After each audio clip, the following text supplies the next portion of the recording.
Sa Marites Tuti ko anong credential nyo. Kasama na lahat. Tuti ang promote naman, teacher mo palang gagawa. Iba pa naman nasa Arcadio. Pang high school lang yon. Tsaka sa Arcadio lang daw yon. Anong ginagawa sa CSWD? Nakakuha ka naman? Hindi nga. Sa school pala yon. Alam ng teacher mo yon. DSWD? Siyempre bago kung DSWD, kailangan tuti ng card. Ang pa-update. Certified true copy. Ano yung CSWD? Visa D. Case study yun. Saan kumukuha? Sa munisipyo, di ba? Oo. Anong ginagawa doon? Charbo lang. Yung pang buhay ng pamilya. Parang sa Green Cross sa inyo.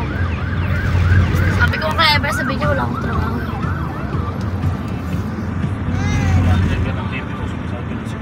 Wala.